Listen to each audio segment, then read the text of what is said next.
Hello again, partners.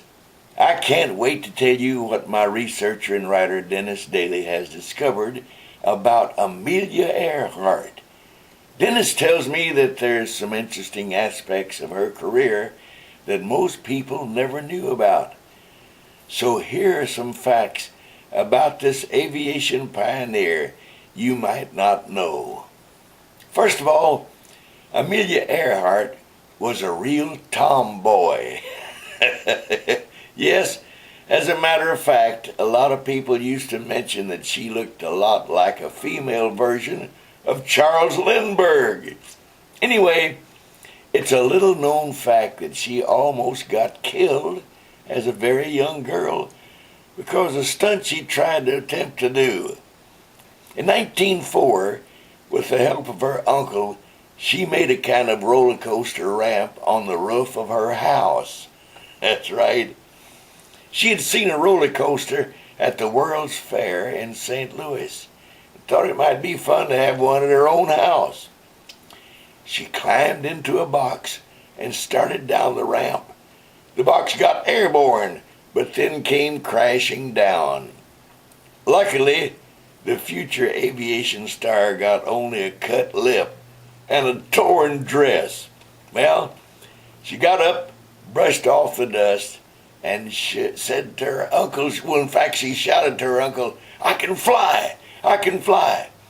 Apparently, that's when it all started. Secondly, during many of her record-breaking flights, Amelia Earhart was sick. Yes, at times she got very airsick. The reason is that she had a horrible sinus trouble.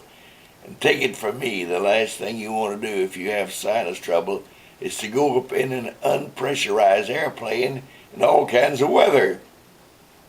Not many photographs show it, but most of the time when she was not in front of the cameras, Amelia Earhart had to have a tube coming out of her nose to help her massive sinus draining problems.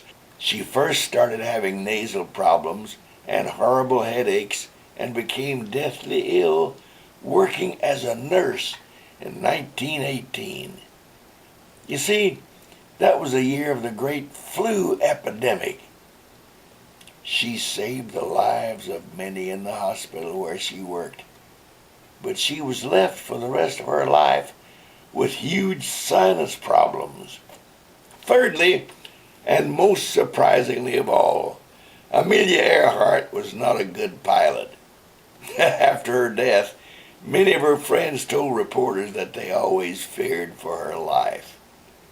Many of her breathtaking flights, such as the time she became the first woman to fly solo across the Atlantic, were just plain luck. She was an okay pilot, but she became so encouraged by people to do more and more and more, she really was in danger of failing much of the time. And lastly, she was highly manipulated. You see, her well-known husband was a man named George Putnam. Now, let's not confuse him with the longtime radio talk host in the Los Angeles area. This George Putnam was nicknamed GP. Made a lot of money as a publisher and a promoter. It was old GP who set up many of the promotional tours that Amelia took across the country. Often when she was very ill, she never said no. But she later wrote that in spite of how famous she was, GP always referred to her in public not as the famous pilot Amelia Earhart, but as Mrs. Putnam. Well, the rest of the story is pretty much common knowledge.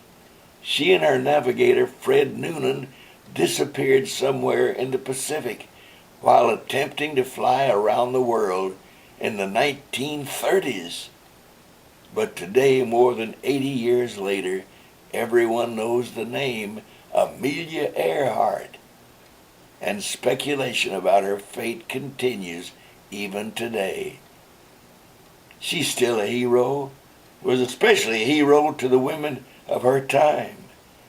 She told women that they should become all they could be, and she may have given her life to that cause. Partners, there's one other thing. She may have been more of a patriot than we know. It's no secret that Franklin Delano Roosevelt, the president at this time, sent out the Navy, our United States Navy, to track her flights and help her in navigation.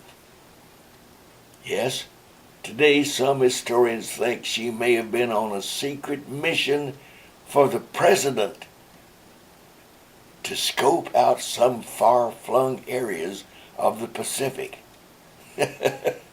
Hey, we don't know if that's true, but for some reason, I like to think it is.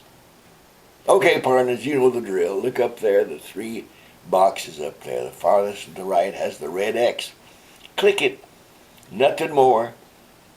You'll go back to my report page immediately for the rest of this week's comments.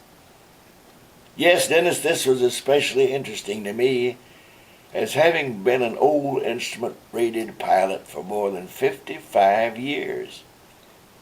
I was with Amelia Earhart and Fred Noonan like a little bird hiding in their plane, which happened to be a specially outfitted Lockheed Electra with extra gas tanks. That plane was built right here in Burbank in the spring of 1937. Wow.